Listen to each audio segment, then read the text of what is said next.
याद रखिएगा, जिंदगी एक कलम की तरह है, एक कलम की तरह है। इससे पहले कि इसकी स्याही खत्म हो जाए, एक कहानी लिख दीजिए कि आने वाली पीढ़ियां उस कहानी को पढ़कर दोहराए यहाँ पर।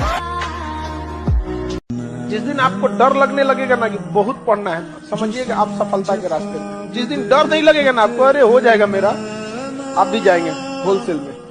क्योंकि सफलता इतना कठिन परिश्रम मांगती है कि अच्छा इंसान डर जाता है।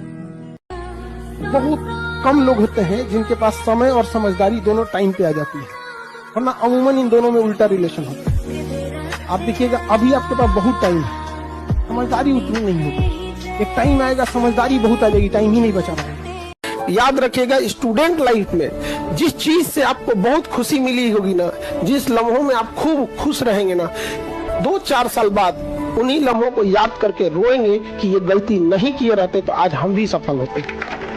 जिन्हें चूड़ियों की खनखनाहट पसंद है ना, उनकी जिंदगी में कामयाबी इतनी आसानी से नहीं आती है। कामयाबी का रास्ता बड़ा मुश्किल होता है। याद रखिएगा, कर्मठ व्यक्ति का पसीना ही उसका श्रृंगार होता है। अगर आपको ये खनखनाहट पसंद है, आपको लगता है कि कोई आपके जीवन में आएगा या आपकी कोई जिंदगी में आएगी, तो पहले अपनी जिंदगी उस लायक बना लीजिए कि कोई आना भी चाहे। वरना याद रखिएगा कि अगर कामयाबी नहीं है, गरीबी इंसान को न जीने देती है न मरने देती है। इसी का दूसरा नाम नरक है। आप यंग जनरेशन है तो अपने आप को इस सब चीज से बचाइए। कोई अगर आपको आगे बढ़ना है ना, तो आपको शराब से, अय्यासी, सब चीजों से एकदम हटना पड़ेगा। एकदम आपको उस काम में कोई नहीं हरा सकता है जिसको आप सबसे ज्यादा समय देते हैं। सफलता केवल समय मांगती है। Success directly proportional to time. Gay Lussac का नियम नहीं है, हमारा नियम याद रखो।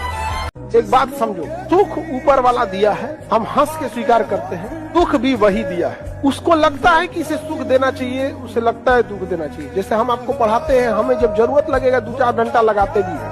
अगर दुख ना आए ना, तो इंसान अपने आप को भगवान समझ बैठेगा। तो सुख दुख जीवन का हिस्सा होता है, लेकिन दुख बहुत पहाड़ लगता है, लेकिन बहुत कुछ सिखा के जाता है और बहुत चेहरों की पहचान भी करा के जाता है। अगर आप जमीन पे जाके गरीबी देखे होंगे तो आपको समझ में आता होगा। हर घर में ऐसे देखेंगे, प्लास्टर हो गया, पेंट नहीं हुआ, का तो बबुआ के नौकरी, मियाँ बबुआ के फोन पे 4-4 घंटा बतिया रहे हैं।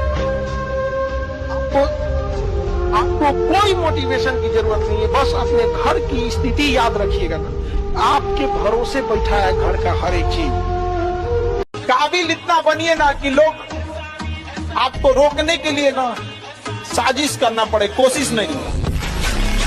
अपने आप को इतना मजबूत कीजिए कि रास्ते के ठोकर आपसे डरे, तेरे भाई उखा तो हमरे। किसी भी फिल्म में जो सबसे खतरनाक सीन होता है या खतरनाक रोल होता है, वो बेहतरीन एक्टर को दिया जाता है, सबसे खतरनाक। तो जीवन में अगर आपके साथ बहुत तकलीफ आ रही है, बहुत खतरनाक स्थिति में फंस गए हैं, तो समझिएगा कि आप बहुत खतरनाक हीरो हैं। ऊपर वाले ने आप ही को ये जिम्मेदारी दिया, क्योंकि जिस कंधों में बोझ उठाने की क्षमता नहीं होती है, मालिक उस कंधों पे उतना बोझ रखता ही नहीं। जिनके पास शिक्षा नहीं रहती है ना, गांव में आज भी दिखिएगा, तो उनको ये इंतजार रहता है लड़कवा कब बड़ होगा, लड़कियां कब बड़ होगा। केवल 2 चीज के लिए, लड़कियां बड़ हो जाए, उसका बियाह करा के भेज देना है।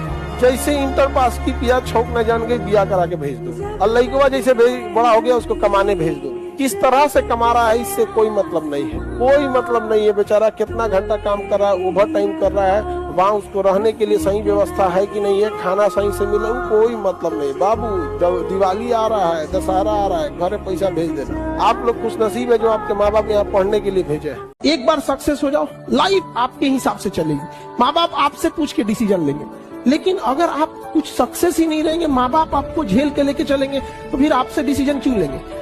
तो अभी आप लोग एक घर में किस लेवल पे बैठे हैं, बेरोजगार हो, उसके बाद सोचते हो डिसीजन लोग तुमसे लेके पूछे। अरे बेवकूफो, तुमसे डिसीजन जरूर लिया जाएगा, बट उस लायक तो